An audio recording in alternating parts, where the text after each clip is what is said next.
speakers. So, good evening, everyone. I am delighted to welcome you all to today's webinar on CIRP in Focus, Integrity and Best Practices and Real World Lessons. So, this is the 45th webinar in the series of webinar organized by IPNet. This is your own network platform for sharing knowledge and experience of the IBC ecosystem in India. So we are privileged to have great guest speaker Sri Veera Brahma Rao, retired Honorable NCLT Technical Member Hyderabad, as our esteemed keynote speaker on the topic. Mr. Veera Brahma Rao is a distinguished banker and has close to 38 years banking experience, rich experience handling various critical issues at NCLT. So we can have a great learning experience from sir, how to handle the CRP effectively. And also, we have Mr. Ravi Prakash Ganti and Mr. Amarendran who will be leading us to the.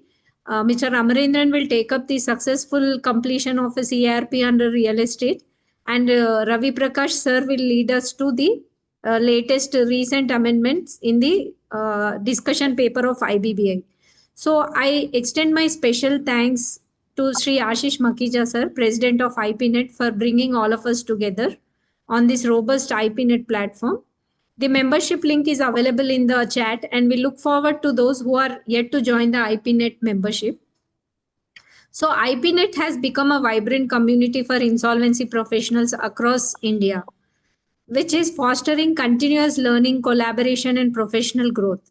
So we are committed to supporting IPs through expert-led learning activities like webinars and study groups, and also practical guidance on IBC related challenges. And we have a dedicated member portal offering comprehensive resources. So for those who are already part of IPNet, we thank you for your support. And for others, I encourage you to join the dynamic IP network, which is evolving network, and membership details are available in the chat. So thank you all for being here. Let's make the session insightful and rewarding. Now I request Mr. KB Kumar, the erstwhile registrar of NCLT, to kindly introduce the guest speaker, Mr. Veera Brahma Rao. Yes. Good evening to all the participants. I am very much privileged to introduce Sri Veer Brahma Rao sir, who retired from NCLT Hyderabad bench. Mr. Veer Brahma Rao sir, appointed as Member Technical of National Company Law Tribunal by the Appointments Committee of Cabinet ACC, Government of India in the year 2019, held the position in Kochi bench as well as Hyderabad bench. During his tenure, several landmark judgments were delivered, which were appreciated and upheld by NCLAT, as well as Honorable Supreme Court. Further, several sessions given by him in colloquium were implemented, and accordingly, the Insolvency and Bankruptcy Code was amended.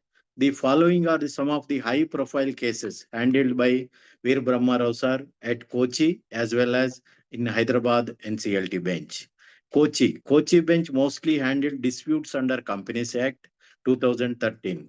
Besides insolvency and bankruptcy cases, mostly filed by financial creditors. In case of Hyderabad bench, he handled Viceroy Hotels, Deccan Chronicle Holdings, Lanco Group, such as Lanco Vidarbha, Lanco Kondapalli Gas Power Limited, Lanco Vidarbha, GVK Power, Nagarjuna Steels Limited, Ind Bharat Power Company, Hindu projects, Gayatri projects, like that. Cases under Companies Act, Gannavaram Port, Reddy Labs, he also handled like that so many 230 and 242 cases. And he is having rich experience in the banking, had exposure in diverse field of banking during his tenure with SBI for over 33 years as a financial professional, chaired the meetings of Zonal Office, Credit Committee, ZCC for high value credit and stressed asset resolution. Deputed by the bank as CEO of Trust Exchange Company Doha, initiated and implemented Government of India's direct benefit transfer scheme in the state of Orissa during 2010-11, steered the growth of agriculture, rural business for SBI, worked in SBI Central Board Secretariat, which is apex policy making body of the bank, and conducted central board as well as other board meetings at stipulated levels. Worked as nominee director in Utkal Gramya Bank, Orissa, and Orissa State Warehousing Corporation. And he demitted NCLT on 19/10/22. This is brief introduction about Brahma Rao sir. Thank you, madam, for giving the opportunity. Thank you, sir. Now we'll play the IPNet video.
So I'm sorry, we'll play the video later. So I request Brahma Rao sir to kindly address the.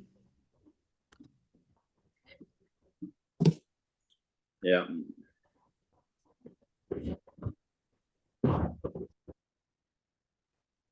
Yeah, good evening to all present here. Thank you, madam, and thank you, Kumar, for nice introduction. And greetings to all the participants. And Mr. IP is Mr. Ravi Prakash Ganti, who is the lead speaker, and also another lead speaker is Mr. Amarendran Shivakumar.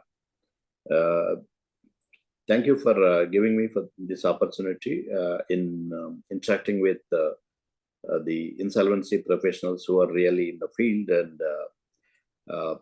who are actually doing the job of resolution, which was the main aim of this piece of legislation. Before we start, I just want to just give you a brief idea of how this evolution.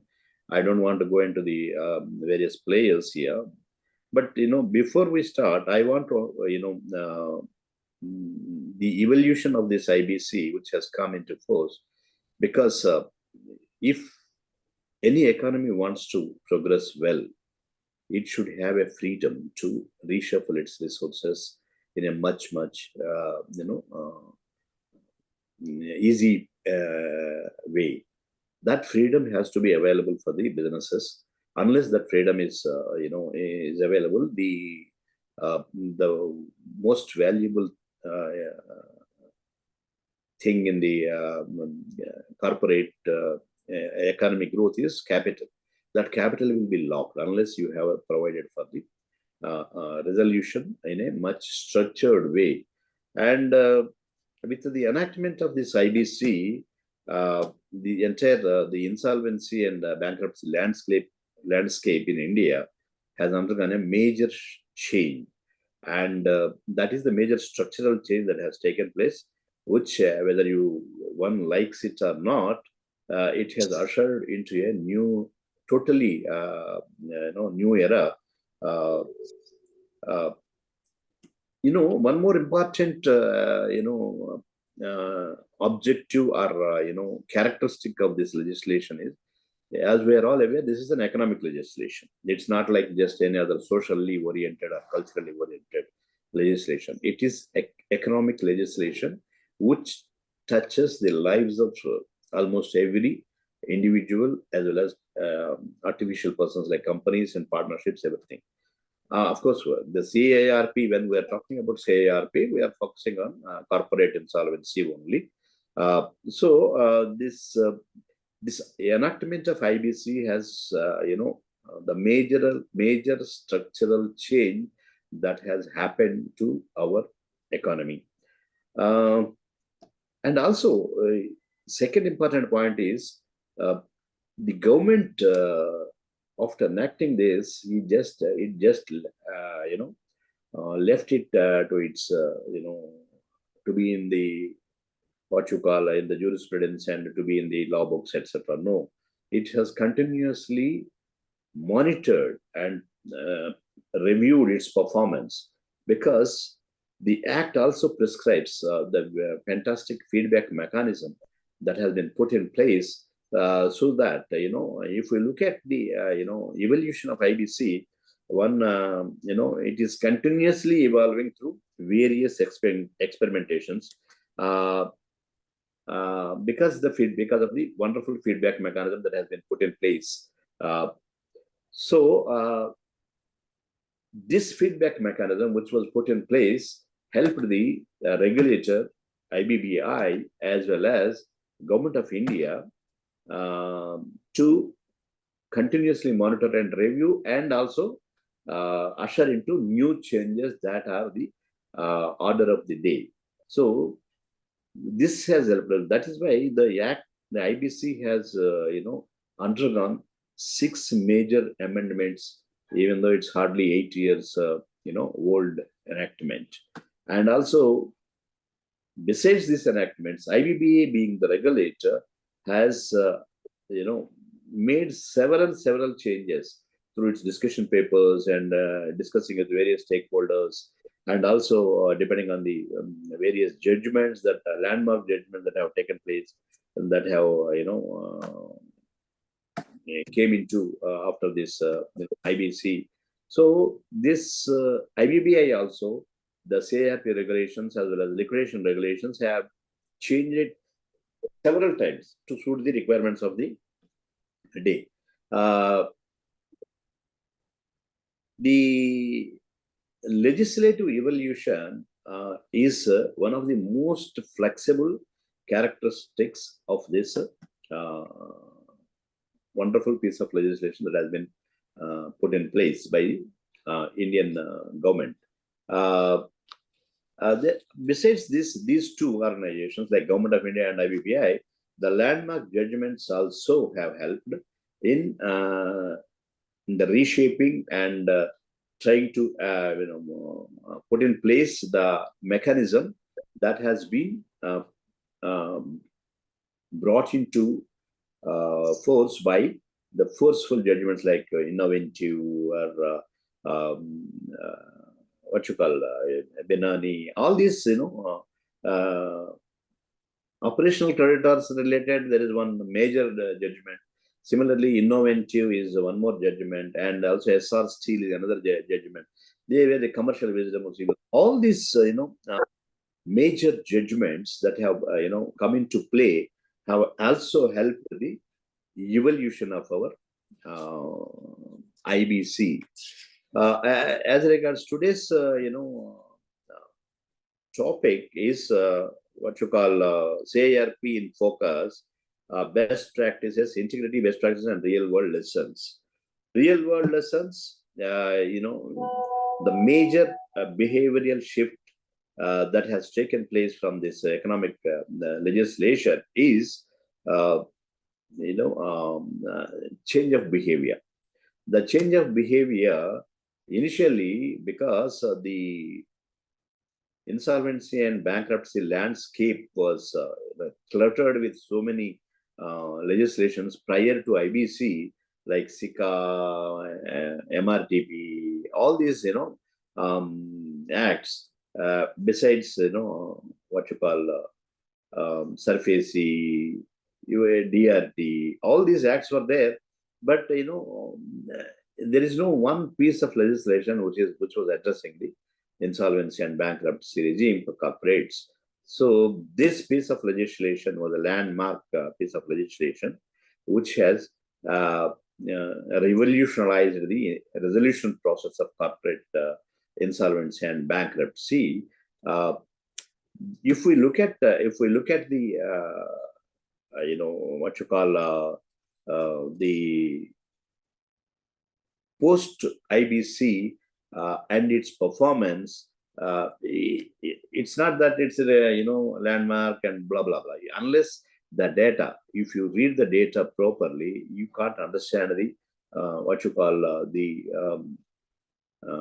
fruits that are being generated by this one piece of legislation, which helped, in fact, our country getting one of the best ranks after this piece of legislation is enacted in ease of doing business. Earlier, the ease of doing business in the index, our country was almost at the bottom. Now, with the enactment of this legislation, I think the BLRC recommendations and other things, and initial recommendations of United Nations, this thing. This piece finally has come in 2016. In the last 9 years, really the insolvency and bankruptcy landscape has undergone a mammoth change. If we look at the performance, look at what you call the CIRP admissions were almost 8,175 applications.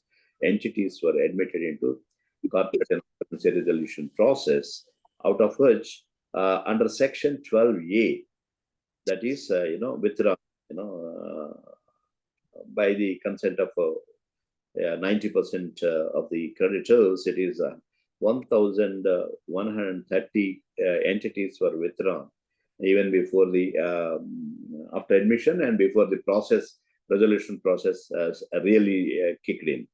And the cases closed by way of appeal, review, and settled cases are around 1,236 cases.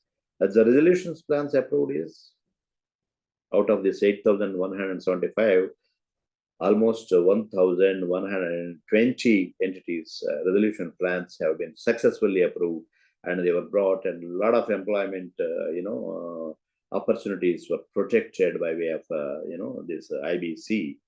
And further, in that 8,175 entities which were admitted, and 2,707 entities have gone into liquidation, and again another 2,133 have filed for voluntary liquidation.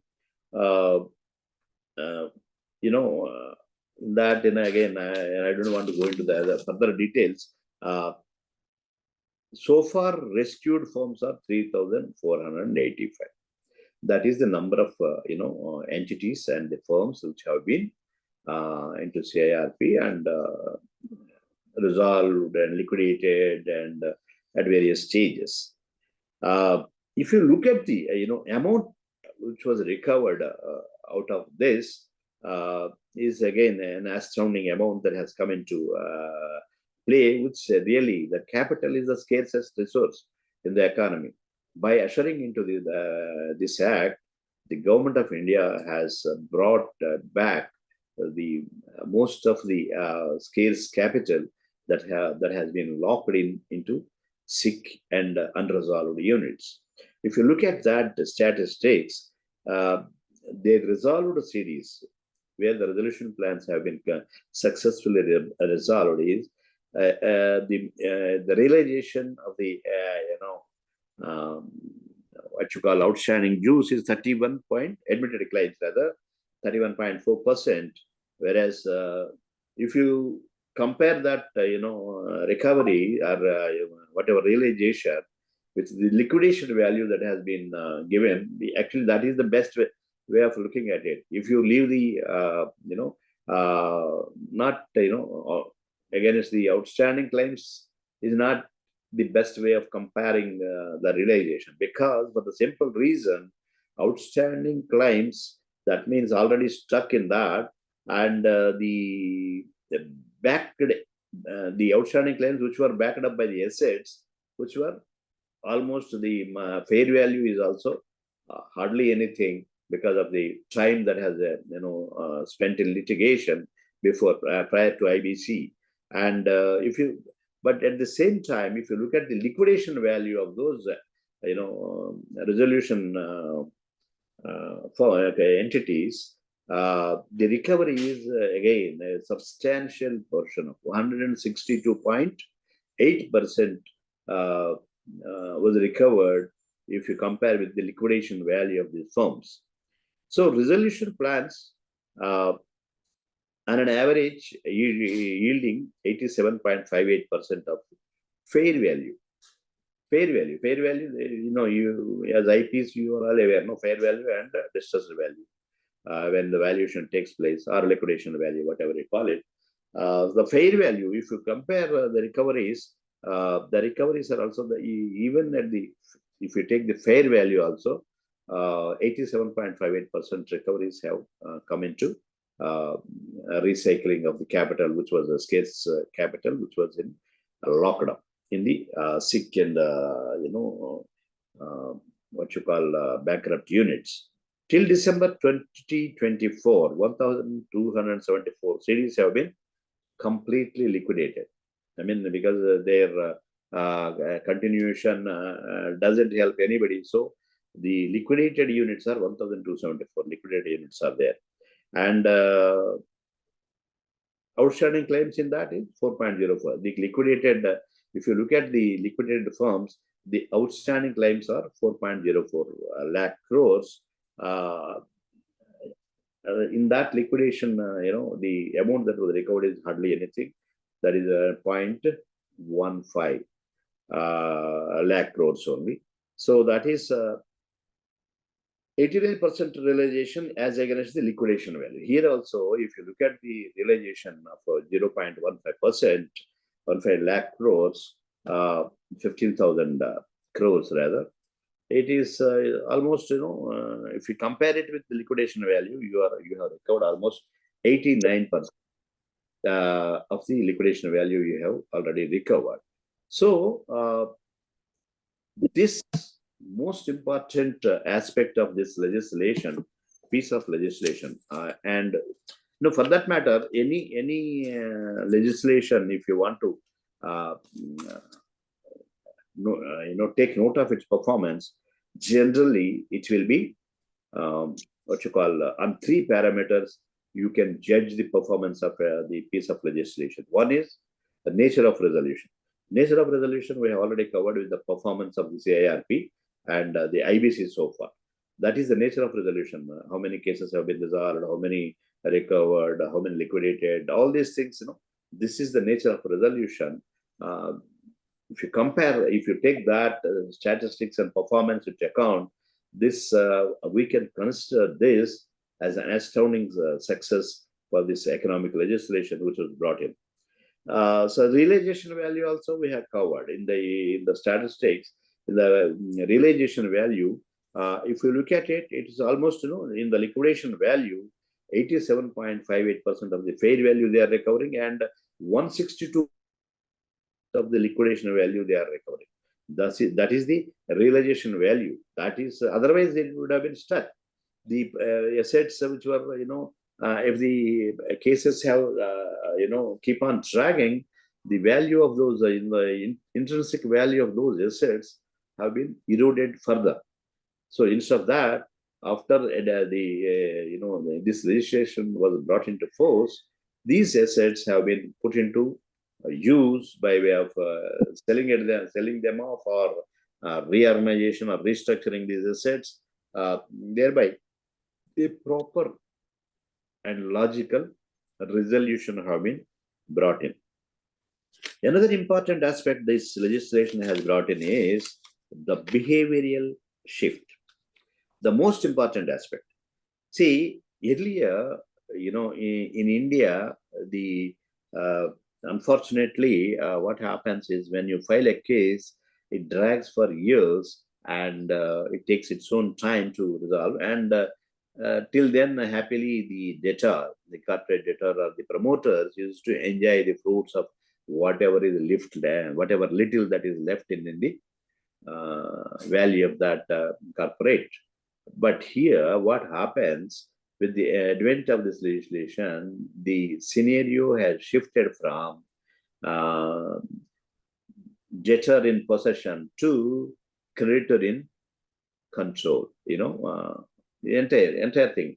Earlier, once a case is filed, the debtor continues to be in possession of those assets, and he used to bleed those assets until the case is come to a logical conclusion. Whereas here, the moment the application is admitted with the fantastic timelines that have been brought into this economic legislation, even though they are not, the Supreme Court has said that it is not mandatory timelines, but it's only directional, directorial timelines only. But still, they have given an upper limit of 330 days for resolving this. So thereby, some sort of a sword was hanging on the IP and the COC members to resolve this unit, find a resolution to the insolvency or bankruptcy of this corporate debtor.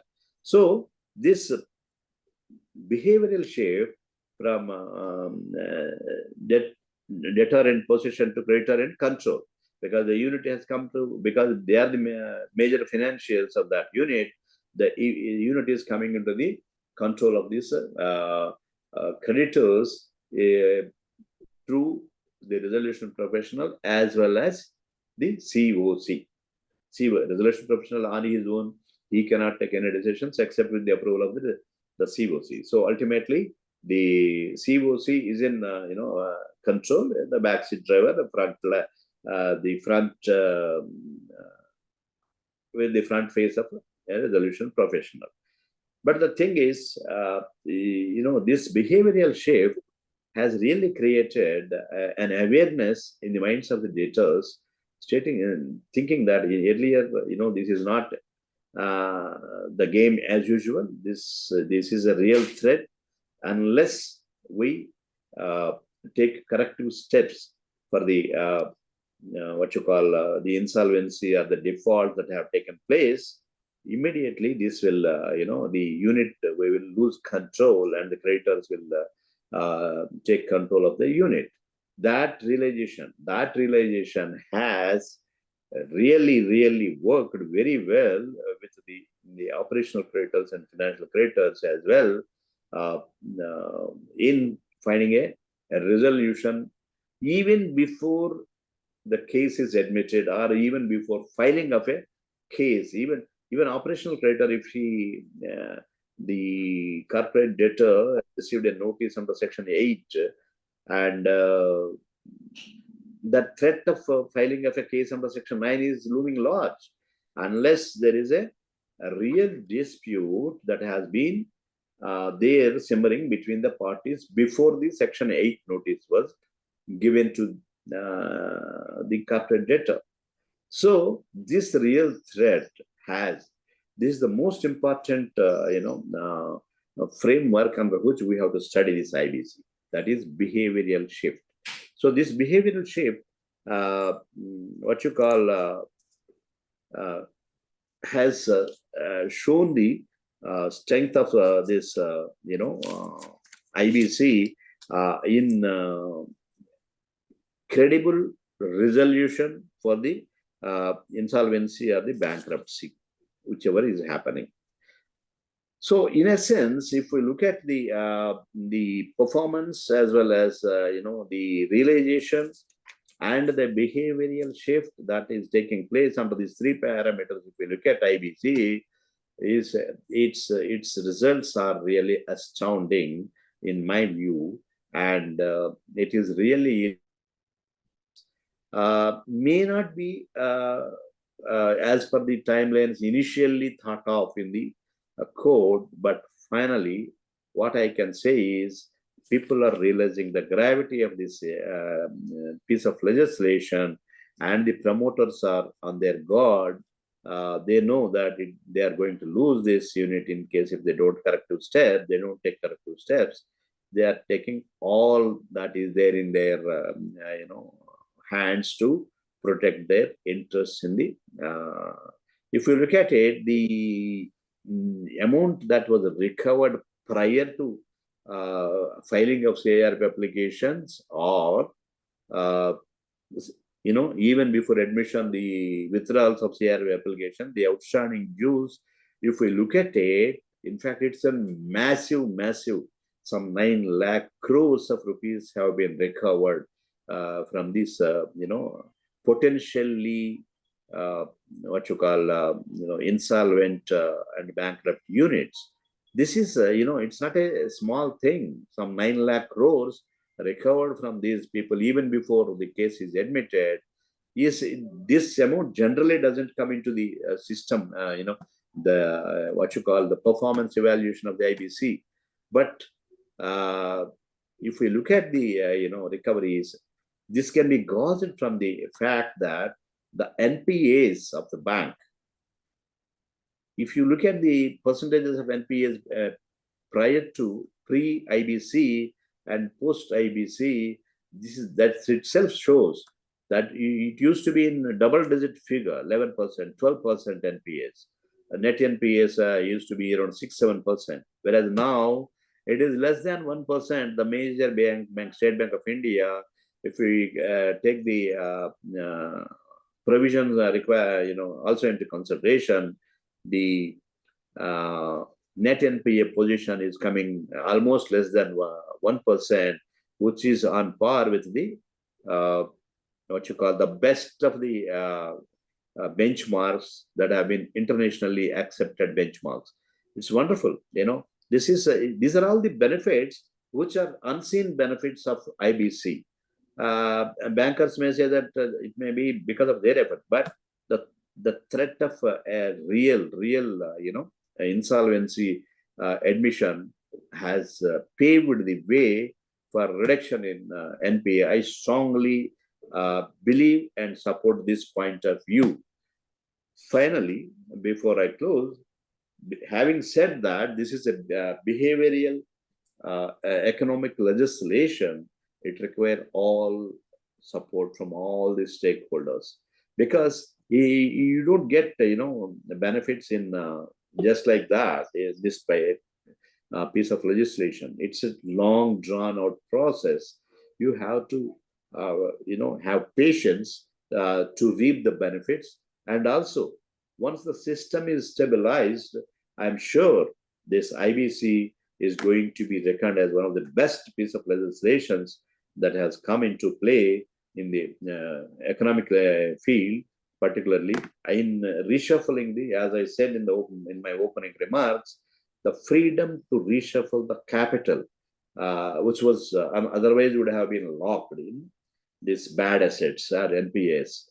So that freedom has been given to the promoters as well as the bankers to shuffle it to and use it for productive purposes. So IBC, in my view, we have to give fairly good time for its actually for its gradual evolution as well as its maturity, and it's 9 years now. And if you look at it, in the 9 years, 6 times this legislation has been amended. 6 times. That is the seriousness of the government. They don't want to just pass a legislation and keep it aside. And if you look at the regulations that have been changed by IBBI, is immense. Several regulations have been changed. in both in CIRP as well as liquidation. That is the utmost priority government is attaching for this piece of legislation to mainly the objectives we are all aware. The 8-9 objectives are there, maximization of all the production of employment opportunities, entrepreneurial abilities, credit availability of credit, all these things, will be achieved once this piece of legislation, which is in the almost at a maturity level, will achieve, definitely it will realize its objectives in a wonderful way. I have no second thought on that. And with this, I stop here. In case if you want any questions or any clarifications on this, even though what you call the topic of for CIRP in focus, and that is the topic, handling CIRP effectively. This is handling CIRP effectively is a system actually which requires what you call the involvement of the resolution professional and the COC particularly. It should be very, very vital for the success of this, because in fact when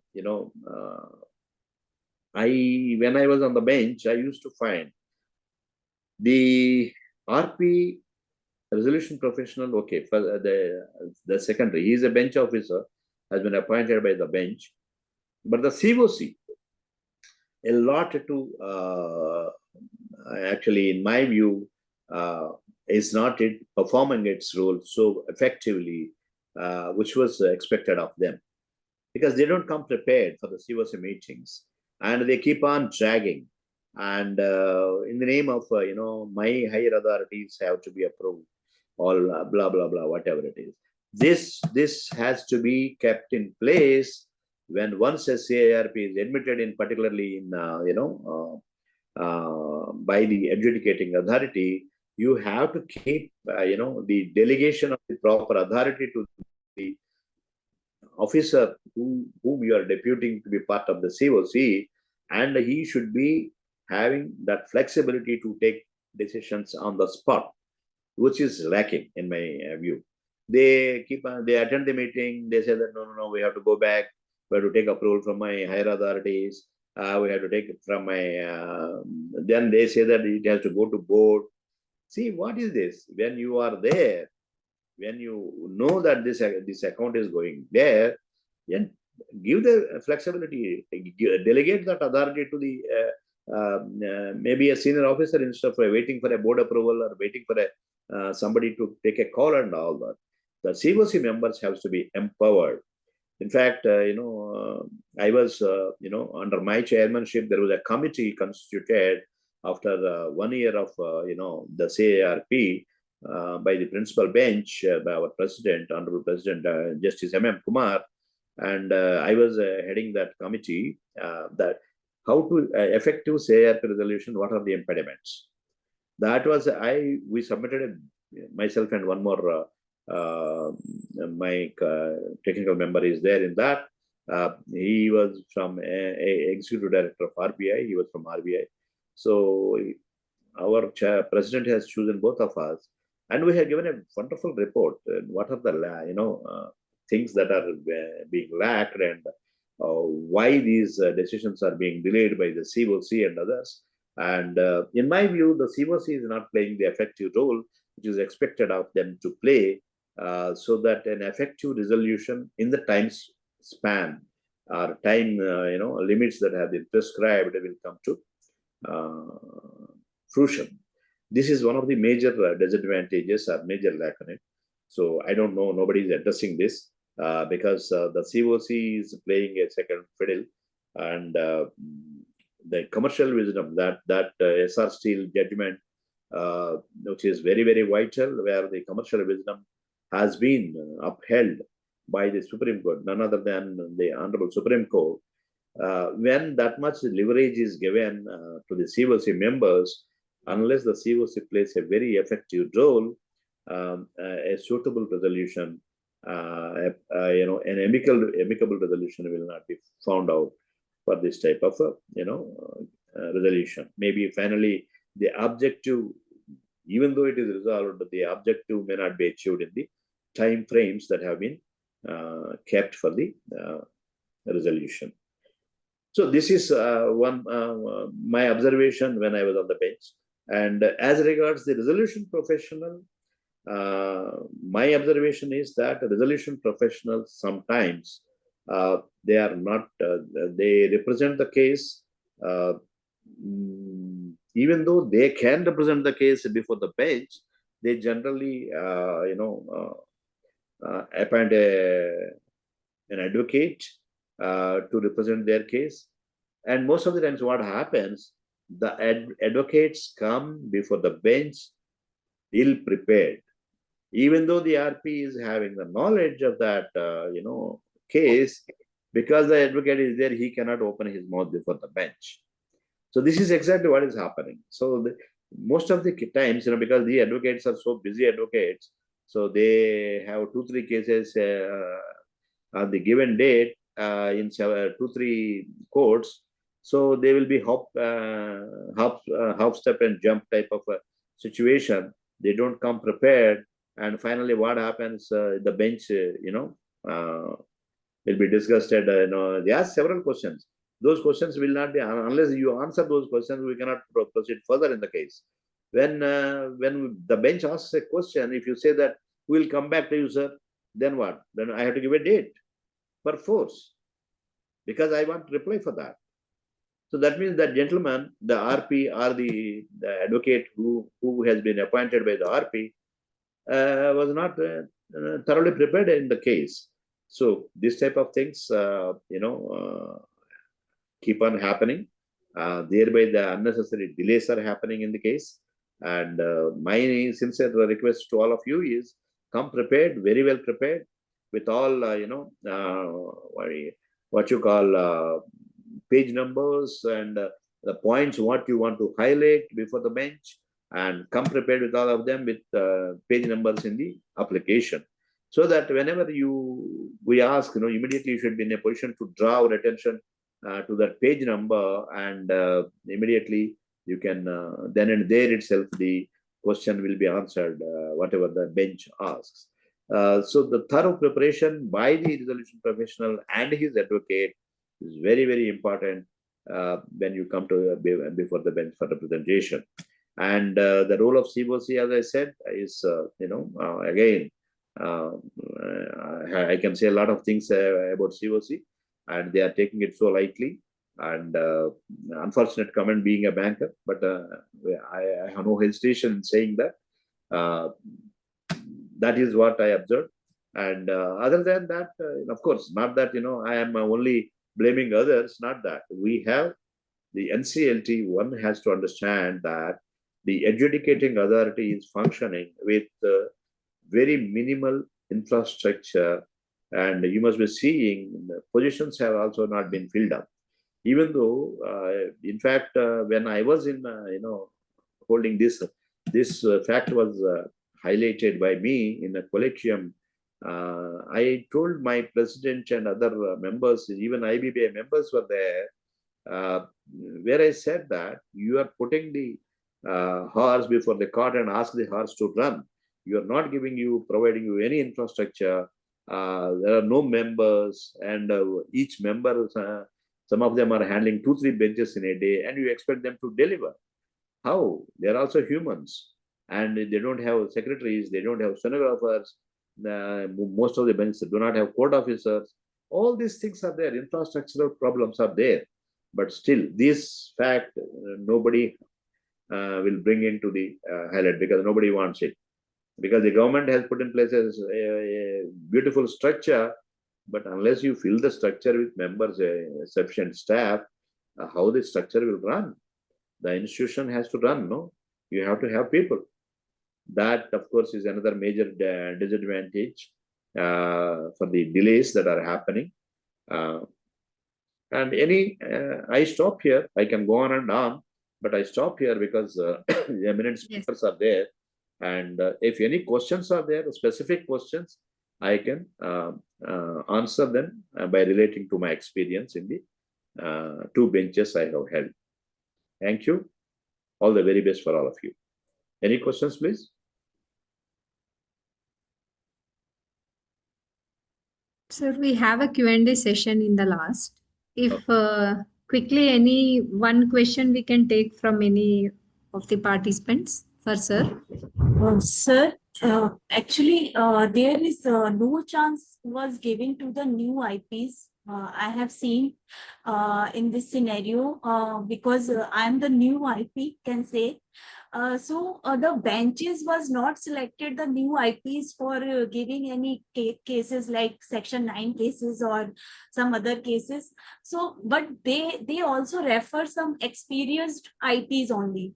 So I think there is also some lack of, can say, some type of distinguishment is there. So how can we take the chance? Or I also put this question before the IBBI also, how can we get the chance if no experience, no exposure will given to us? So how we will get the opportunity?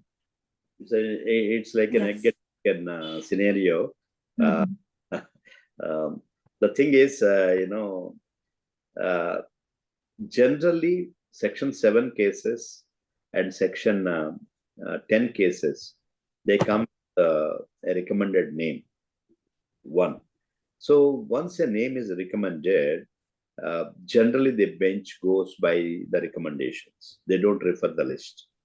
When we have to refer the list was when particularly in Section 9 cases where generally the operational creditors, they don't mention the name of the insolvency professional in Form 3 or whatever it is. When that scenario comes, then we will refer the empanelment list prepared by IBBI, and for every half year they release that list.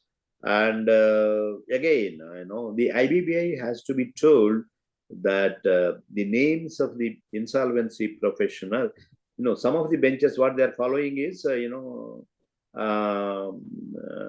seriatim, 1 to something like that, whatever list, as if the senior, that seriatim is the sanctum sanctorium type of thing. No, it is the what you call the seriatim is just like that. Whatever whoever applies, they in their database whose application has come first, they just put it in that way. But we have to request IBBI the names of because some of the benches are following the serial numbers while appointing the resolution professionals. We have to what you call impress upon the IBBI, the regulator, to give the names of the people who have not handled any case, not even one case in the priority list. Then starting with them, number one, and then based on the number of cases they handled, they should go back down in the list. That's how, if IBBI could do that, I think this problem can be resolved to a greater extent. But in any case, options are limited. Only you have OC cases, operational creditors cases. In Section 7 cases, anyway, it comes with a recommendation by the bankers. So that has to be, we have to live with it. But this recommendation has to go to IBBI through IPNet and others. They have to do that. You are an organization, you're an institution. From institution level, you take up with IBBI that this has to be followed. Whoever has not handled any single, this thing, their names have to come first on the list, and then based on the number of cases they handled, single case handled, after no case handled, then single case, then 2 cases or 10 cases, like that. It should go on and on, because everything is systematized now. What are the cases they were handling? Everybody, the IBBI is well aware of it. So they can prepare the empanelment list like that, so that the people who have not handled any case also can get an opportunity to handle a case. I am sure that this recommendation you should make it to IBBA, so that they will in the next installment, maybe from 1st Jan to June, Lista. I think they will correct this. Thank you so much, sir. Thank you for your answers. You should take from your side, from institutions like IPNet and others, they should take it up. In the interest of the IPs only. I mean, finally, you are there to protect their interests, no? So in Hyderabad bench, what is happening, Kumar must be knowing it. So in fact, he is also an IP. I am also an IP. In fact, after demitting office, I have registered myself as again I renewed my IP. Mine has come in 60 or 68. This thing I have not handled a single case, but still, people who have handled 10 cases, 15 cases also, they are in the list first in the priority list, in the sense in the number 1 to 10. So when you look at it, when Section 9 cases are only available to you, so it's a very difficult, scenario. IPNet type of institutions, they should take it up properly. Thank you so much, sir, for your Thank you, answers. sir. Thank you for your time, and thank you for sharing your insights about the effectively handling the CIRP assignments and also the impact of the IBC. So after hearing from you, we see a positive side of IBC, and also you have shared your suggestions to IPs for effective CIRP process, and also we look forward that whatever your recommendation report submitted will be well taken and implemented. And sir, once again, thank you. We will be sharing the memento to you, and we will send it through email, sir, to you. Thank you. Thank you, sir. Thank you very much. It's my pleasure and privilege to interact with the learned professionals. It also keeps me going because update myself before I speak something. So this is a good opportunity for me too.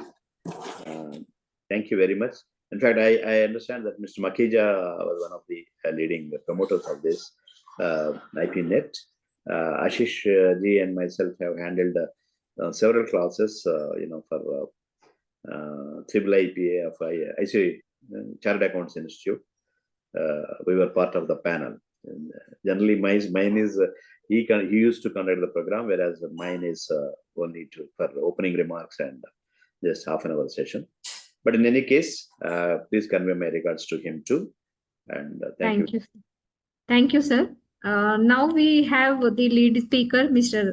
Amarendran Shivakumar, who has recently successfully completed a large CIRP case.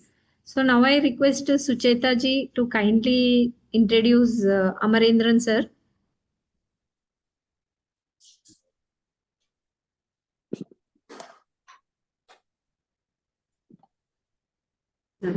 Yes, thank you for giving me the privilege to introduce sir. So Amrinder sir is a seasoned chartered accountant, dissolution professional, and a registered valuer with the IBPI for SFA, securities and financial assets. He has a career spanning of over 30 years in which he has handled following assignments: CFO and senior finance roles in corporates, including MNC, including overseas assignments, turnaround and restructuring experience, and RP assignments, has assisted startup and corporates in finalizing financial model, business plan, and advised them on raising capital from institutional and private investors. He is a specialist in undertaking capitalization and restructuring assignment to enhance the shareholder value.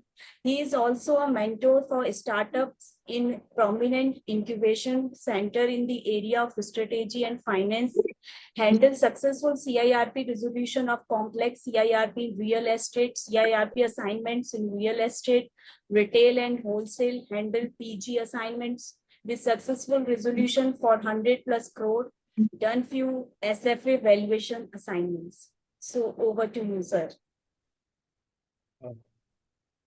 Thank you very much, Ms. Sucheta, for a kind introduction. And thanks to the IPNet team for inviting me to share my thoughts. I have a few slides which I prepared, and I will share that. But incidentally, I empaneled as an IP in 2018 and 2018-19, and this was my first assignment. Okay. So, which was a section 7, and I got it through some type of, some of the people are also present here who refused this assignment. And as a result, I got it because it's a real estate one, which is a bit of a strange one. It doesn't fit in very well, and I'll talk about that. And when I look back, I am a CA. How many of us would like to go and do the CA final exam again? There are certain things, or when you're in sport, you don't want to play a certain player again once you're won luckily. Okay, this is something like that. I was thinking, would I like to do this again? I don't think so. Okay, feels good to get it over with, like passing the CA or other things.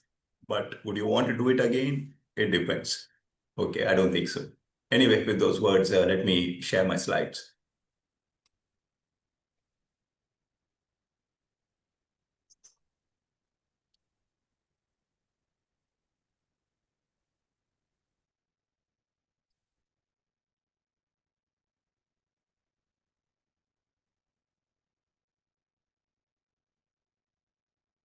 So can everybody see my slides? I'll get into slide slow very soon. Yes, sir, we can see. Beautiful.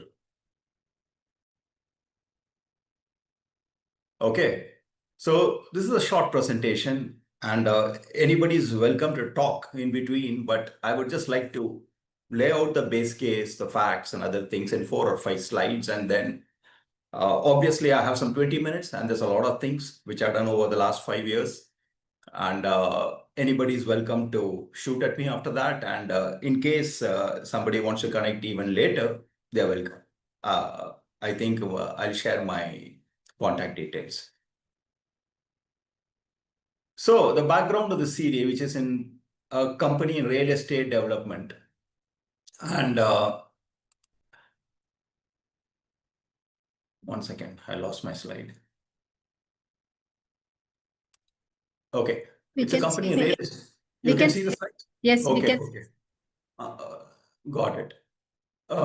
It's a company in real estate development, which was signed in 2009, whereby 3 landowners did a joint development agreement for about 9 acres with a corporate debtor, which was also set up only in 3 years later, and that's the only project they had. The original plan was 13 towers. Each tower, so let us say something like 70 to 100,000 square foot of apartment buildings, high-rise buildings.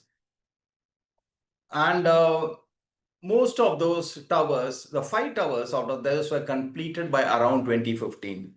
It's a classic case of somebody who got a very good, and those days people queuing up to buy, and he got surprised. He wanted to do only half the project, and suddenly he was taken aback by or encouraged by the amount of people who started queuing up. And he doubled the project, and along the way he lost. When I do look back, I'm amazed at the lack of systems and process, and how he even advises. He appointed somebody to do an IPO, for example. And when I was appointed, there were 2 towers of 144 units, which are partially completed. And those home buyers were very, very upset, about 100 to 110 of them. And about 100,000 square foot available for future development. So in September of 2019, this CD was admitted to CIRP. There's a certain gentleman who was appointed, but he did not take up this assignment. He got another job. So from October to December, time was wasted because he didn't want to do this. And by the time he convinced the bench to let him go, and the second person, an IRP, was appointed, it is already January of 2020. Subsequently, that RP also left. And I was appointed, and it was my first CRP in June of 2020. With all the enthusiasm, I got involved immediately. I got values appointed, and I read and saw that I have to issue a Form G and I have to get an IM done. And as per the rules, the IM should be done after completing the accounts till the previous year. And this CD had not done up the accounts from 2012. So I started working with the statutory auditor, and there were no staff or anybody. Everybody had left. Got it done. Got an IM issued, but no response. Mainly because this particular property was in the outskirts of the town. It's not like the heart of the city. There's plenty of land, and people are telling, why do we need to come into this with all these issues? We can always go and get land after this or before this.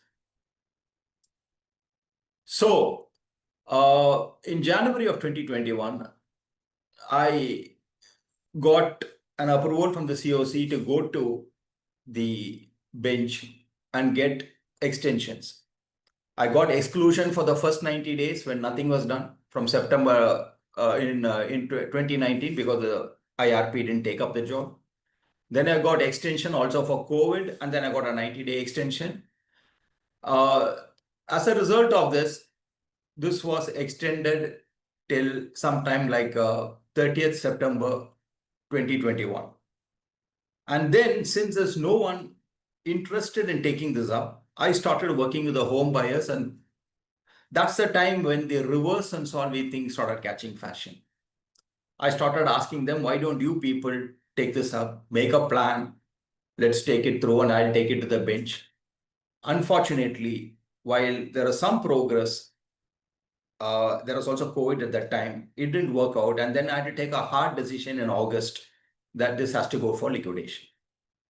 So in September of 2021, on the expiry of the CIRP, I go to the bench and file for liquidation. But the problem was when I moved the resolution for liquidation, the COC rejected it. The COC constitution was 97% home buyers and only 3% one financial creditor. That's it. The bench, instead of approving the thing for liquidation, they directed me to increase the, they directed the COC to be, the CIRP to be extended by 90 days. What happened was, once I filed to the bench, some people from among the home buyers then approached saying that, look, we have not approved for liquidation, and we are still interested in doing reverse insolvency. So looking at that, the bench extended it till February of 2022. So again, I did a Form G in December, and this time one resolution applicant came up who seemed to meet the criteria. So he came in the last week of December. Through January, we worked with him in the due diligence and other thing of 2022. And in February, we filed the resolution plan. That resolution plan was only approved in July of 2025. Any questions? I will go to why it took such a delay. Any questions till now? Okay, I'll keep moving.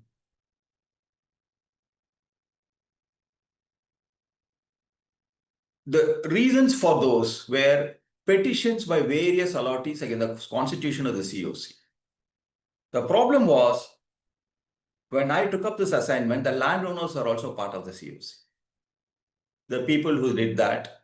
And by then, there were rulings coming in from NCLT, the Gisulal Jain and all that, the NCLAT also, that landowners have paid nothing. And they should not be under FC in a class. This particular thing was only brought to my attention by the home buyers the day before the resolution plan was being voted. And I was in a dilemma when they brought this up. So the next day in COC meeting, I said, look, you people have brought this in. However, we have worked very hard and we have got this resolution plan. What I can do, and in another 10 days, the CRP period is ending, which is February 2022. What I can do is, I can take this resolution plan once it's voted to the bench and also point out our issue and take a because till then only one NCLT, I think in Mumbai, had ruled against landowners. The NCLAT thing came up later. Or, and this is a mistake I did, you can go under section 65 to the bench yourself. Some 20 applications went to the bench. Okay, moral of the story is keep the horse inside, don't let it bolt. Once it went there, I was powerless. I couldn't do anything. I had to wait for the bench to take a call on this. Even otherwise, I can't change the constitution of the COC without the bench's approval, that everyone is aware. Next is objection by the financial creditor. They had only 3%. Out of a total of 140 crores of claims, they had only 5 crores. But they had security on the land of the landowner, which was given for development rights. And they were not interested in a resolution. They wanted it to go into liquidation, and under SURFACE, they wanted to encash on that land. So they also filed. The next thing is mediation proceedings happened. Once we took it to the bench and the bench heard about all these things, these complex issues, landowners and all that, they said, look, this is a real estate. There's more than 100 plus allottees. Let's try for a win-win. Why don't they appointed a very senior person, a senior lawyer, to conduct mediation. And he did it for a year. But ultimately that failed.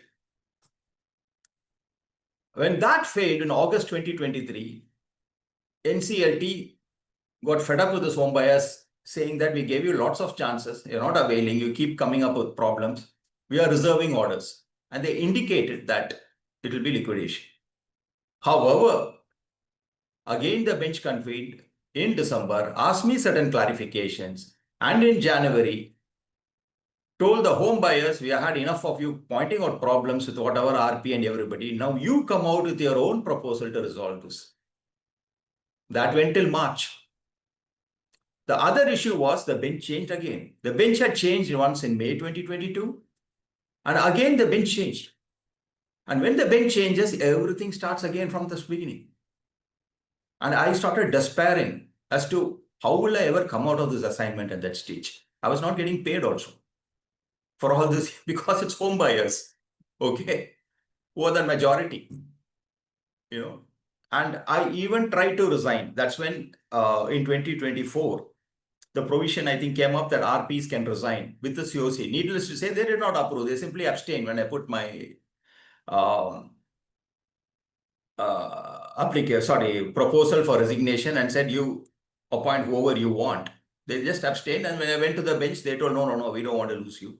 Who will guide us on this? Let's resolve it. And they started hearing on a regular basis. And I'm very thankful to the bench because a lot of things which happened was under their guidance.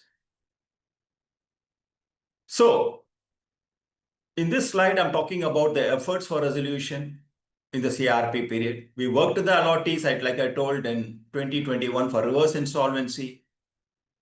And based on that scheme, we got a 90-day extension till February 2022. I moved for liquidation when that didn't work out, but that was rejected. The bench asked me to reissue the Form G in December 2021, and that resulted in the resolution plan coming in, which was submitted in Feb 2022 for approval. So I think this is the last slide. How did we resolve the issues? The bench became very active in December of 2024 and started directing me to have meetings. They started trying to tell the SRA to engage with the home buyers in resolving their clarifications and other things, and started giving active suggestions. There were long hearings, physical hearings in NCLT, when I used to come away with several action items to conduct and come back to them. The bench also agreed that if the landowners give an affidavit, I can reconstitute. And that was a major factor, that the landowners took a leap of faith and jumped out of the COC. They had more than 57%. It's a big call by them. But they jumped out, and as a result, the bench, the COC was then represented only by home buyers and the financial creditor. That unconstitutional aspect of the COC was resolved. Then all of you know that a resolution plan can be only submitted twice. This resolution applicant submitted it once on February 7th, and then I shared certain things about the compliance with IBPI, and as a result, he submitted it again in February 16th, and it was approved through e-voting by the end of February.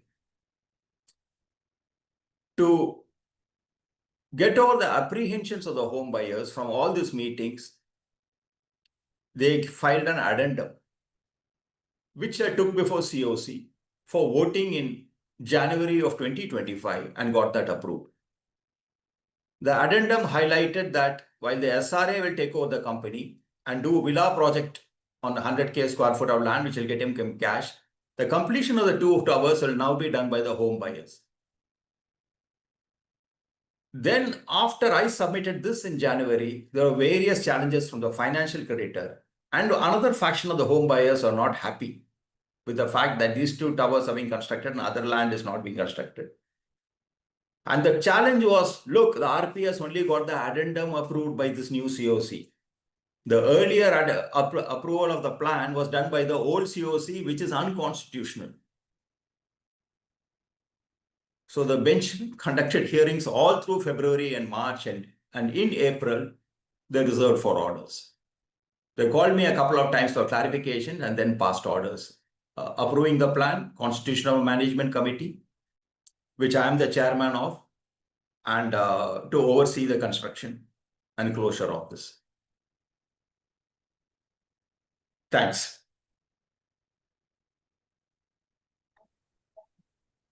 With how much percentage the home buyers approved the resolution plan, sir?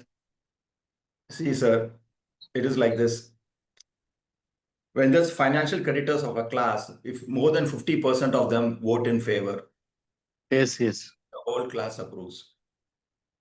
When Yes. the COP was constituted, first, it had about home buyers 50% of the persons voted, na, sir?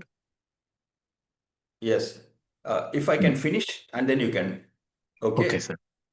I had to give a bit of background because this is a bit of a long answer. When the CIRP was first, even before me, when my predecessor constituted the COC, the home buyers had 97% and the financial creditor had 3%. The 3 landowners by themselves had 57%, and that was the problem. If the 3 landowners vote in favor, then regardless of what the home buyers vote, you can say 97% voted in favor. And that is how the first plan was approved. After I took the landowners out, the home buyers had 91% and the financial creditors 3% became 8%. From 140, it comes down to around 70 crores, of which the home buyers are around 55 and the rest is the financial creditor. So this time it is approved by 91% because more than 50% of the home buyers voted in favor of the plan. Okay. The AR comes and casts his vote based on the majority of the home buyers. So I can tell you that 91% voted, but in between there is some issues because it's FC in a class and nearly 30-40% would not have voted for this. Okay. I hope I answered your question. Yes. Thank you. Yes, sir. Sir, can you please explain what is that reverse resolution process? How will it get executed? You want to know as a concept, or you want to know practically in this case how reverse insolvency will happen? Yes, sir. In this case, concept is okay. It will be usable for everybody. Yes, yes. In this particular case, what is happening is for the 144 towers, of which 110 home buyers have already paid money and they've not got the apartments. The plan states that either the home buyers can finance on their own, do the construction on their own of those towers completion, or they can pay the SRA to do that. The SRA quoted a rate, let's say 4,000 rupees per square foot, but home buyers are home buyers. They'll always feel that, oh, this is too high. We can get it done lesser and this and that. And we already paid. No. I will do it myself. So there is a home buyer association, and they have come up before the bench and told that as far as this is concerned, the SRA should just cooperate with us and facilitate us to do this. We are going to construct on our own. Okay, so the home buyers will now go back, look at the accounts of the CD. There are some receivables, let us say if the amount comes to 15 or 20 crores, 3-4 crores are receivables. The balance of them will have to contribute money. And based on that, they will appoint a contractor. And under the oversight of the monitoring committee, they have to complete the construction. That is a practical.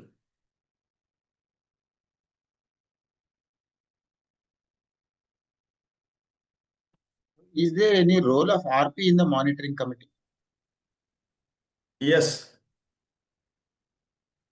When the resolution plan was being made in February, I was not that keen on being part of the monitoring committee. And they put that RP or any other resolution professional can be part of the monitoring committee. But now that the monitoring committee is constituted, I am the chairman of the monitoring committee. The monitoring committee is any RP, and it could be the erstwhile RP. That's me. 2 representatives from home buyers and 2 representatives from the CD.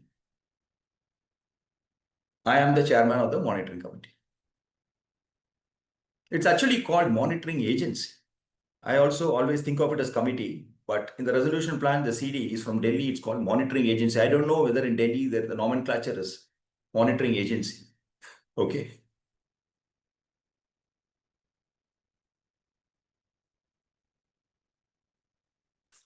Okay. Thank you, Madam. Thanks for giving me this opportunity. I'll still be around if there are any questions, and share my contact details in the chat box, and I'm always available in case anybody else wants. What is the location of the CD? Anil Katia, he's raised his hand. Some Mr. Anil Katia. Anil Katia, yes. Yes, so I have a question to you, sir. Yes. What was the motivation for the landowners to move out of the COC? How did they agree? Because they would be owning the land, so they would have reasons to hold on to the asset and the value which would be entangled in that asset. So what motivated them to leave the COC? I got your question, Mr. Katia, but I'm also conscious of the time front. We have another eminent speaker. So, Madam, I'll take at least 3 minutes to answer that. Is that okay? Yes, sir. Yes. Go ahead. Okay, great. Love to hear the answer. Yes, this is a very, very complex issue. See, the land does not belong to the CD. The land belongs to the landowner. The landowner has lent that land for development by the CD. Okay. And funnily, the CD also mortgaged that land with a POA, which the landowner said is illegal, to the financial creditor who went around claiming it's a secured loan. Okay, so the financial creditor has lent the money to the CD, but the land which is mortgaged, the security, is of the landowner. That's where it is. So the landowners are naturally very, very unhappy. But when they tried to get me involved, I told them, look, all this happened in 2012 or 2013. I come in 2020. All these days, what did you do? Everybody knew the land is secure. It's there in registrar charges and all that.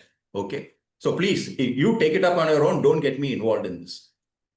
But I did face some tough questions from the bench also in asking me, how did you take this as secure? It's not me. I mean, it was there even when I took up this assignment, but when the COC was first constituted. But any RP would have done that. When you see the register of charges and other things, it's shown as a security. Okay. Subsequently, the landowners advice to the landowners were, if the CD goes into liquidation, nothing will happen to the land. That will come back to them. They're given it for development rights. Once the CD goes into liquidation, they can always, the development rights no longer exist. The joint development agreement ceases and the land comes back to them. But then the difficulty is various portions of the land have already been, there are rights, registration has taken place. And in Chennai, the registration takes place even before the building is done. So that's a ticklish issue for them. Second is the fact that the financial creditor has got security on that. And from 2011, they have been seeing that asset being idle. Okay.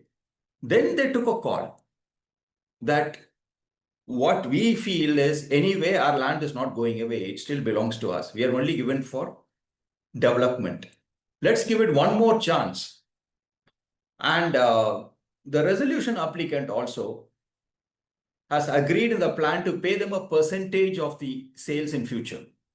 What is realization and other things. So as a result of this, they had taken a call to go along and continue. By moving out of the CD, they are not giving up the, moving out of the COC, they're not giving up the rights. The development agreement still exists in a new form. They have got an agreement with the resolution applicant about the development agreement in future and their share of profits from that. Sorry, it's a bit of a long answer. That's why I asked for time from the organizers. Thank you for answering the question. Sir, Sivakumar sir, I have a small question. I too have the similar case with me on hand, wherein the landowners are having about 6.5 acres. They Yes. handed over the land to the builder, and Yes. then some of the landowners gave about 60 to 70 lakhs for extra space. And the builder has sold about 3 to 4 units to some unknown parties. They could not trace these people. They could trace only 3 to 4 people, wherein they could find 40 lakh was paid by those authorities to the builder. Now that the builder, the project is abandoned, and builder, and now the owners are at risk now. What is the solution for the landowners to come out of this issue? The unstructured, the incompleted structure is there in the land, and it has been abandoned for the last, say, 8 years. Sir, we will share Amarendran sir's number in chat box, so you can discuss with sir personally. Okay, madam. Yes, sir. Thank We'll you. share sir's number. I just want to add one closing thing. When Sir talked about this to me, the other challenge in real estate is forum shopping. Home buyers don't come only to NCLT. They parallelly go to RERA, they parallelly go to consumer courts. Yeah, so in this type of an assignment, the RP is forever being stretched here and there. Of course, ultimately you go to RERA and say, look, the same person has filed a claim here, is participating here, I'm filing an affidavit that I will include these facts, and the resolution applicant will take it up in future. And that's what it is. Yeah, anyway, thanks, Ms. Suhasini. Yes, sir. Welcome. So we are sharing sir's number in the chat box, sir. Thank you, sir. Thank you for sharing your experience in one of the largest real estate case. Thank you. And we look forward for a detailed presentation. As you promised, next few sessions, you will be taking a detailed presentation on your experience. Definitely. My pleasure. Yeah. Thanks to Transition for conducting all this. I know how much it helps all of us. Okay. Yes, sir. Really. Thank you. Thank you for your time. And we have one more lead speaker, Ravi Prakash Ganti, sir, who will be leading us to the discussion, recent discussion paper by IPPI. So I'll just give a very quick brief about sir. Ravi Prakash sir has a wide and intensive experience of more than 35 years across various industry sectors, and he is multifunctional experience in commercial finance, HR, legal and compliance in large listed companies. He has held board level and CEO level positions in 2 listed companies, and he is a registered IP since 2017, and he is legal advisor for many big cases in IBC. He is a BTech from IIT Kharagpur and MBA from XLRI Jamshedpur, and he did his law from Mumbai University. So, sir, we welcome you all, sir. Thank you, Suhasini ji, and thanks very much to both the eminent speakers who preceded me. We do have the clock ticking. So, and because this is a very, very new paper, just 2-3 days old, so probably most people might not even have read it. I will try to capture what is the essence of the discussion paper. Not too much in detail, but still get the salient features of it. And then let's see if we can have a Q&A session after that. Okay. So this is a paper which was published. It is dated 6th August 2025 and on measures to enhance the integrity of the CIRP. Now, integrity means the process integrity here. It also touches upon, and the proposals do talk of, the individual integrity of various stakeholders who participate in the process. Okay, so what is the background and objective of the discussion paper? Now, the insolvency regime is now about approximately 8 years old, and as I think Mr. Veerbrahma Rao very rightly mentioned, it has also undergone a lot of change based on feedback and assessment of its efficacy over this period. And improvement is a constant process. So as more learnings come about, the system will try to improve it to the extent possible. So now the discussion paper says that it acknowledges that it has become imperative to strengthen the institutional safeguards, streamline compliance mechanisms, and adopt technology-driven reforms to uphold the integrity and efficiency of the resolution framework. A lot of emphasis is given on this in this paper on the role of the COC, or rather enhancing or clarifying the role of the COC. Now, the proposals say that it is expected, and this was there in the BLRC report. It has also been alluded to in many of the judgments of the higher judiciary, especially the Supreme Court, that the COC has to play an active role in ensuring compliance with statutory mandates, including the ineligibility criteria under Section 29A and beneficial ownership disclosures and the application of immunity under Section 32A. Now, 2A's, now these are very important A's in this, because the A usually means it has come through an amendment. There have been parliamentary committees and expert groups which have also underscored the need for a robust digital infrastructure. The objectives being to promote procedural fairness, transparency, and above all, confidentiality in the insolvency process. So against this background, which is the background and objectives, that is strengthening institutional safeguards, improving procedural clarity, and harmonizing the key processes under CIRP and liquidation, 3 proposals have been put forward in this paper, and against which the board has sought comments and feedback from all the stakeholders. The first one is about 29A, and it talks of recording of the COC's deliberations on RA's eligibility under Section 29A. Now, these are first. Till today, the status as, or rather the situation as we all understood it to be, is that the RP conducts the due diligence to the extent feasible based on material and record. The RP submits a report on the compliance or otherwise with 29A, that is eligibility or otherwise. And then the COC, after that, looks at only the compliant plans. In the interim, in one of the Supreme Court judgments, I am not recalling which one exactly, probably Swiss ribbons, the Supreme Court itself has said that the RP's conclusions on ineligibility under 29A are supposed to be prima facie, and it is the COC to take the ultimate call. So that observation of the Supreme Court, or rather that finding of that, is now getting crystallized in the form of a regulatory proposal. The second proposal is about 32A, the Abhaydan, okay, that enhanced disclosures in the resolution plans regarding 32A. And the third one is about use of technology platform for invitation and submission, both. That means the RFRP part and the submission of the resolution plan through electronic platforms. Okay, so we look at the first one quickly. What is it? That is recording of COC's deliberations on RA's eligibility under Section 29A. Now, currently, there is no specific provision under the regulation which mandates or requires the COC to formally record its deliberations on this the very dicey issue of eligibility under 29A. And under with so many litigation, we now know how important this is. And when we look back at it, if this had happened, probably the Bhushan fiasco might not have happened. Probably. Okay.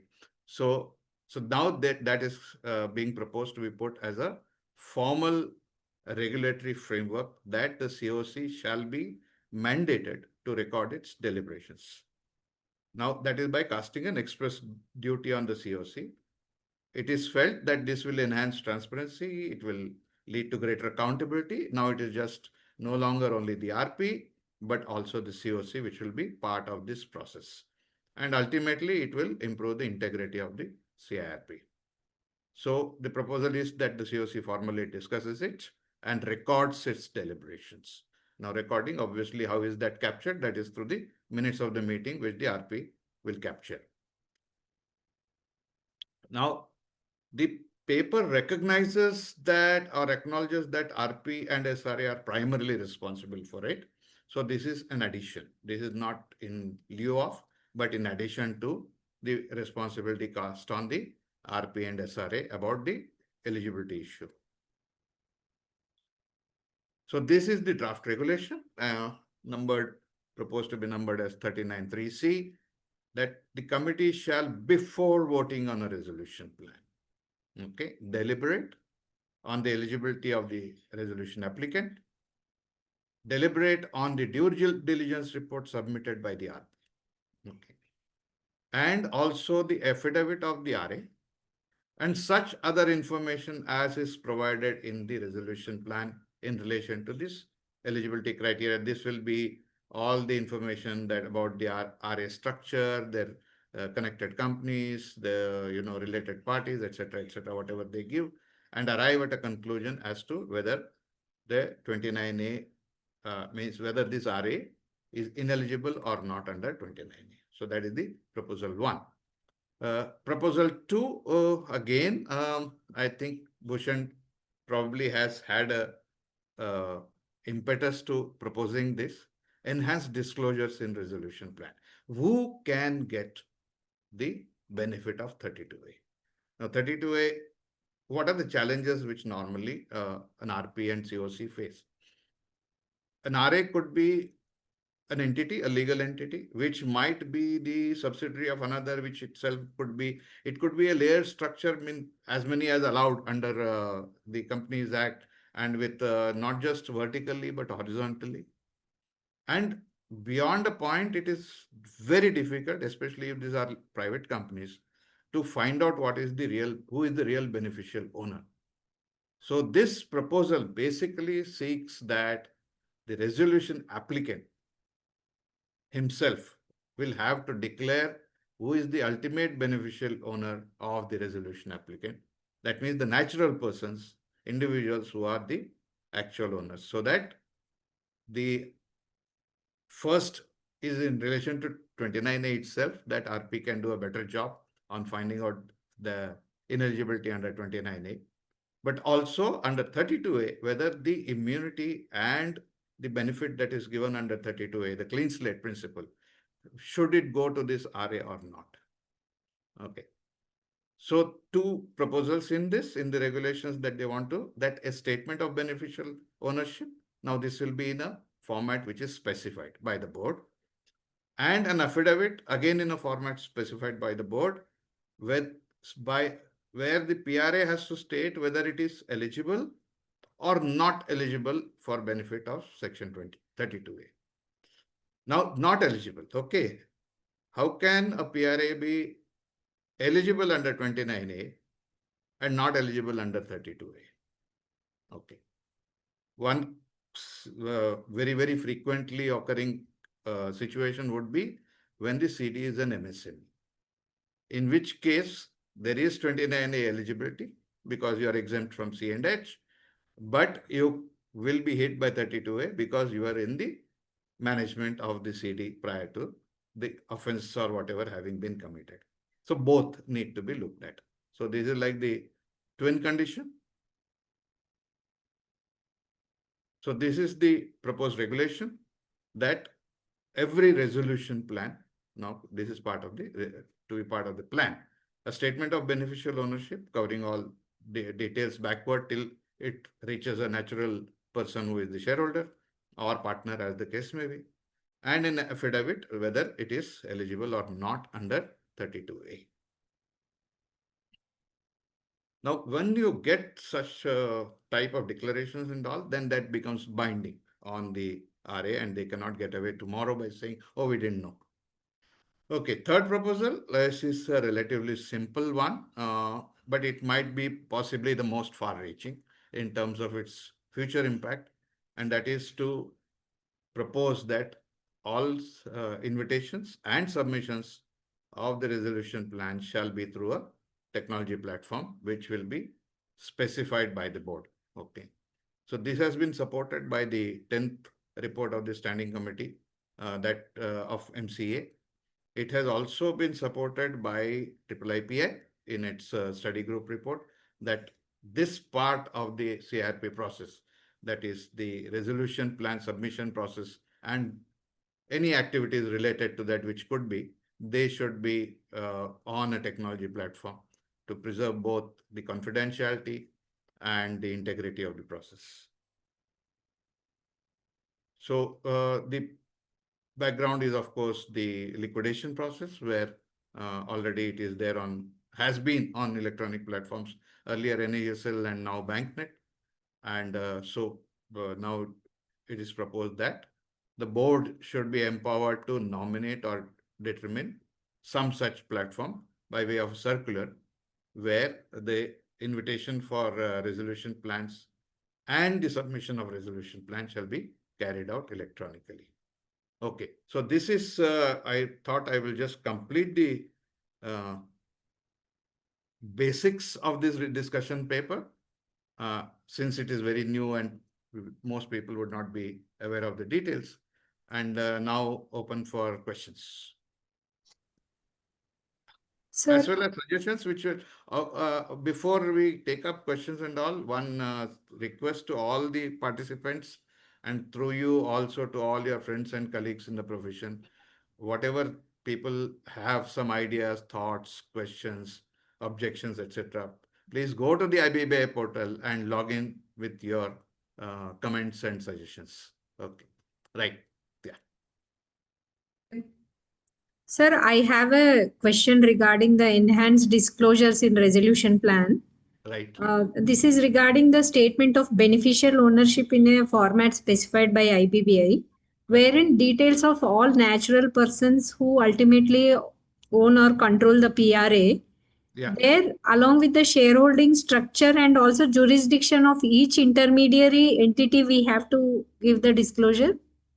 Yes, see, right now we don't have a format. It will come, and maybe they are still in the process of developing it. But normally, what is required, I think, I mean, though I am not, I can't say with confidence, but I have a feeling that this has been borrowed from the PMLA, where similar disclosure requirements are there to be given for beneficial ownership. So there is a format. I have very strong suspicion this one will be very similar to that. Okay. Thank you, sir. So do you have any suggestions in this disclosure? Me, from my side? Yeah, your side. No, I think it's long Once overdue. the format comes. Yeah, the format will be about, but let us see what will it be asking. Ultimately, Okay. who is the owner? Get the name of the human being. Natural persons. Don't give us names of corporates who are, ultimately, we don't know who owns them. So that is the tracing that they want.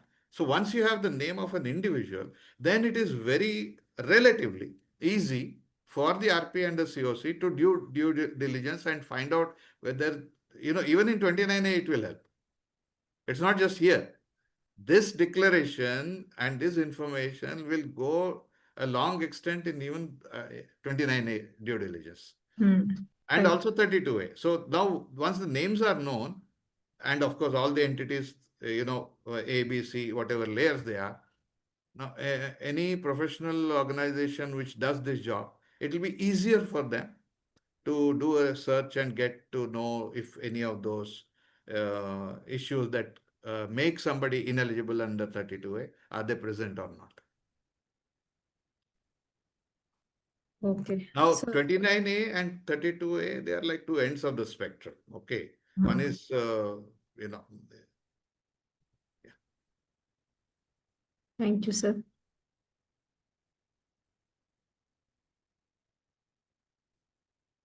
So, Yes. anything for discussion from the participants regarding the discussion paper?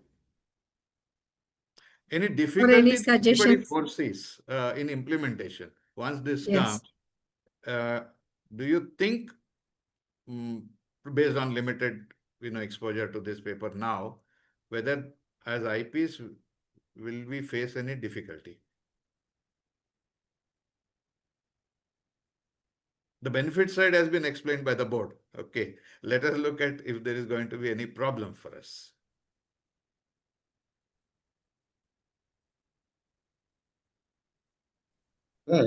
What would be the meaning of introducing the word eligible/ineligible under 32A?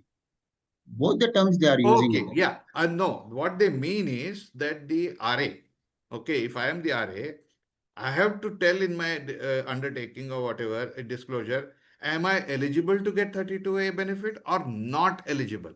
Now, how can I be this or that, right? Now, if I'm totally unconnected with the management of the CD and all that, then definitely I'll say I'm eligible. But suppose it is a CD is an MSME and I am the promoter or connected to the promoter, I am not eligible for 32A. I have to say so. Which means that 32A relates to offenses, okay? Offenses under PMLA, PBPT, and a whole host of anything of that nature. Offenses under laws which are of a penal character, okay? Which may involve confiscation, penalties, fines, imprisonment, whatever. Now, 32A says that an independent, unrelated acquirer cannot be burdened with the consequences of offences committed by the corporate debtor or its promoters or directors prior to commencement of insolvency. That is the clean slate, right? Clean slate is in two parts. There is a clean slate on the commercial side, which is the claims. Okay, 100 claims, 20 resolution plan approved. That means the other is wiped clean. But there is a clean slate on the penal side. Now, this is about the legal penal consequences. So, two clean slates. Okay. Till now, we were only talking largely of the clean slate in terms of Ghanshyam Mishra, for example, deals with commercial clean slate. 32A is a provision in the Act which deals with the legal clean slate. Okay. So you are, what do you call, the beyond whatever you offered and has been accepted by the COC, the claims stand extinguished. So that is the clean part. It is extinguished. And here, offenses, the consequences of those offenses will also stand extinguished. So they are in two prongs. They are different. One of them has got a certain eligibility requirement. The other has different. Now, under the original, the commercial clean slate, even a related party, as long as you are within that 29A eligible, you will get that clean slate, right? You can get that. Ghanshyam Mishra will apply. But 32A will not apply because the legislature has thought it fit that up to commercial to theek hai, when it comes to offenses, you can't be allowed to go scot-free. You will have to face the consequence, whatever that be. It could be any type of consequence. There are various acts under which offenses can happen. Various acts. It includes Negotiable Instruments Act, for example, 138 case, penalty or, etc. It can happen. Anilji. This is Ek minute. beneficiary. Deepak Singh ji, yes. Sir, this is beneficiary about beneficiary and owner. But when in RA plan, everything is mentioned, I think. So why it is required to mention beneficial? Oh, yeah. Okay. There is, as of now, no mandatory requirement. It is also coming through a good RFRP. Might ask these questions. Okay. But it was not in the regulation. Now they are moving it from best practice. See, a lot of law is borrowed from practice. So good practices are picked up and made into law. This is one of that where good RFRP is used to capture this. But sir, Not necessarily for 32A. When RA is submitting plan, that means RA himself will be beneficial owner. No. The RA is a corporate, let us say. See, if the RA is individual, okay, that's why. Now the RA is a corporate, which is a subsidiary of another corporate, which is a associate of a third one. If he's corporate. So we want to know who is वो इंसान कौन है, नाम बताओ. So this is, we are catching the individual here and wanting to know which individual is ultimately going to control. So this is a lifting of the corporate veil, which normally is not allowed under corporate law. But because of insolvency, which is a peculiar situation, the lifting of the corporate veil is now allowed. Okay. Yes. Good evening, sir. CA Rajiv Dingra this side. So, does this really means that now we want, that is IBC wants the entire thing to serve as a deterrent to any such person who has been having some kind of linkage with the ex-management, since they are in a sense trying to get onto the backdrop of the who actually was responsible for the current state of affairs.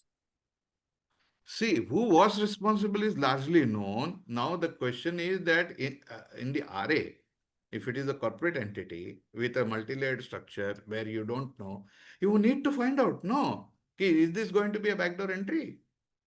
No, see, the RA will not be, listen, ये ध्यान में रखना है.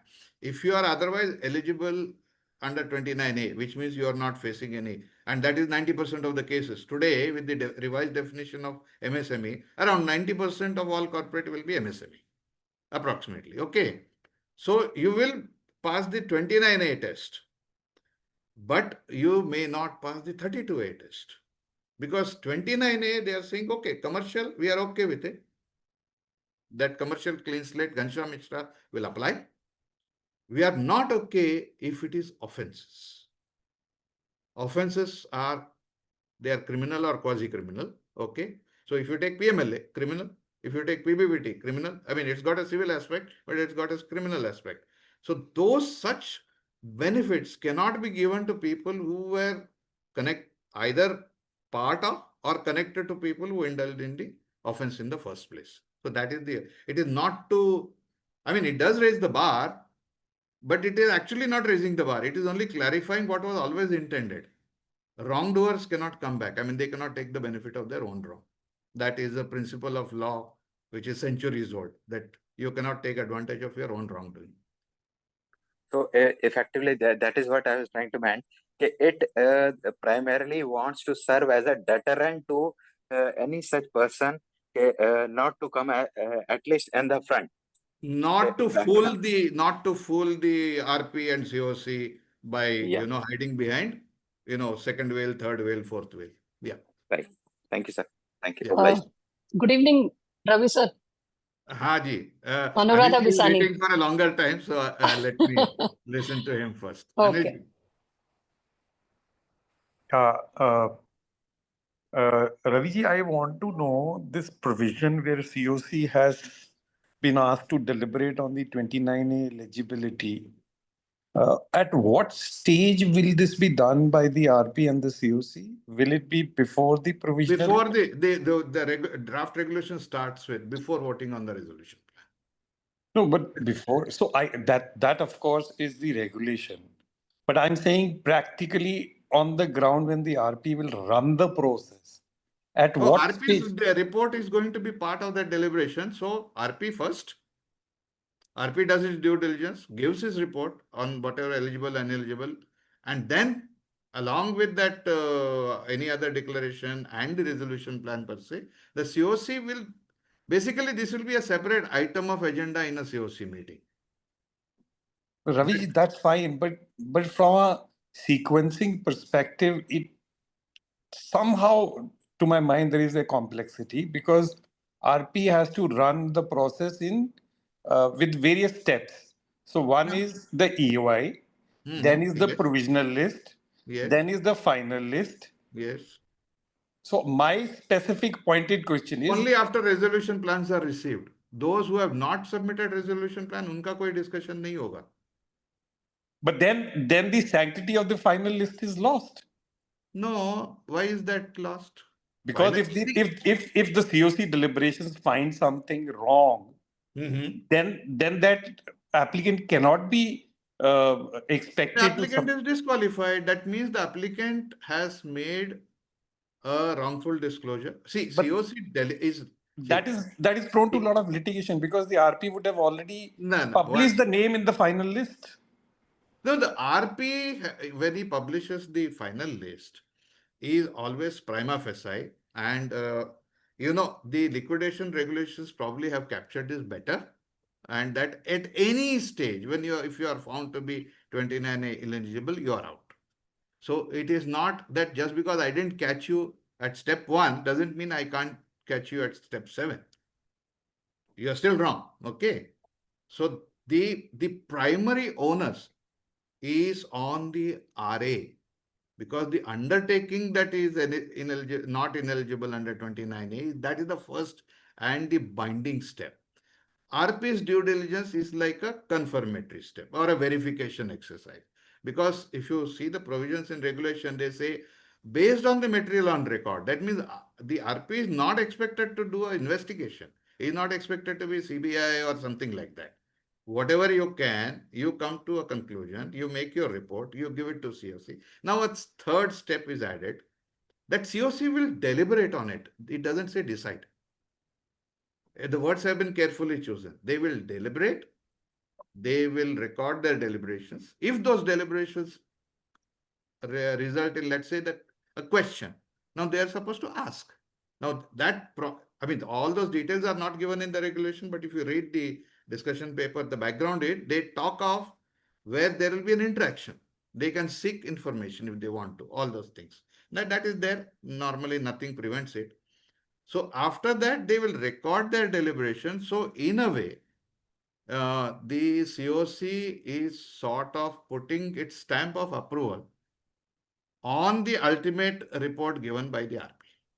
So the RP gets support. So this is actually for supporting the RP so that the RP does not become an individual target in litigation. Now he has got the COC along with him. All right. Thank you.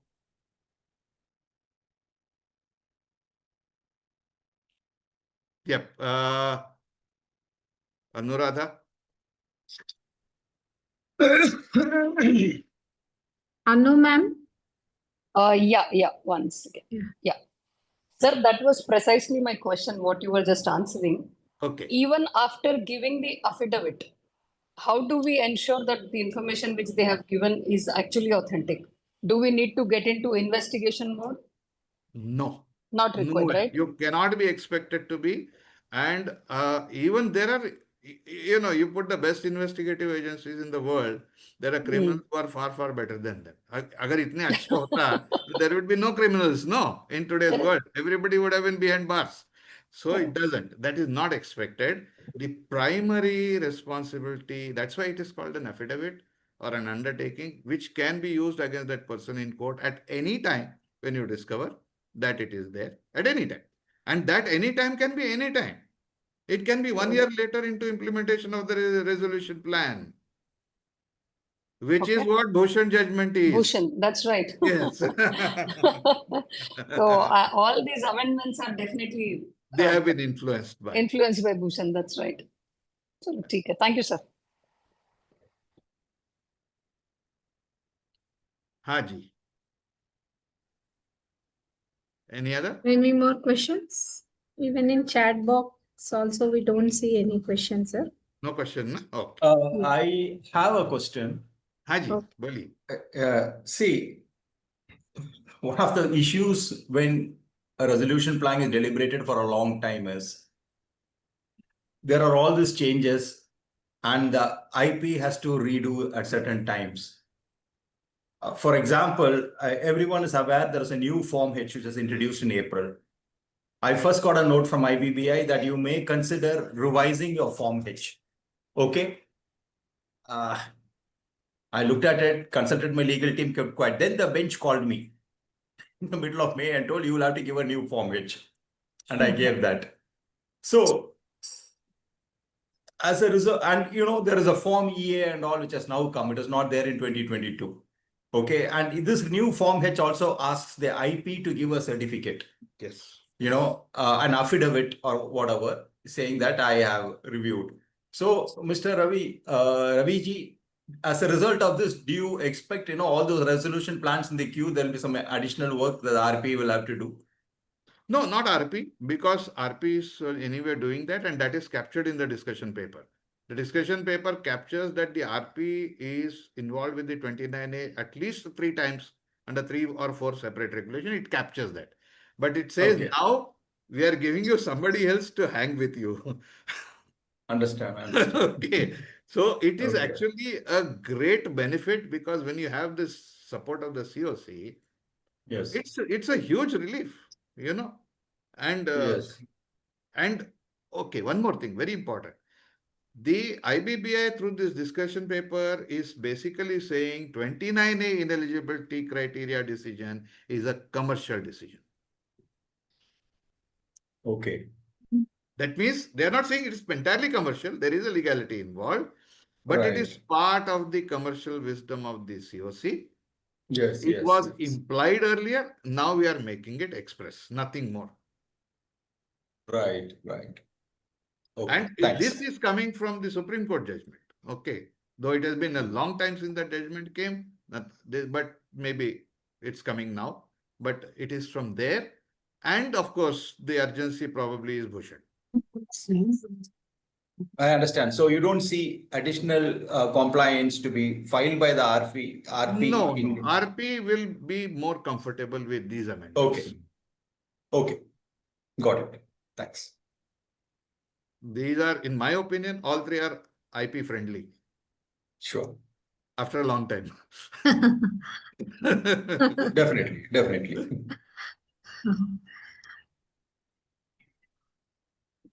Okay. Right. Thank you. Thanks all. Thank you, sir. Thank you very much. In such a short time, you have explained us so detailedly, and especially IP friendly discussion paper on IP friendly amendments proposed.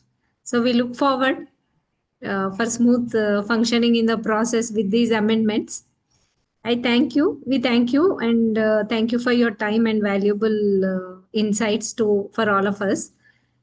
We look forward for some more sessions with us, and we will be sharing our mementos to you by email, sir. Thank you very much once again.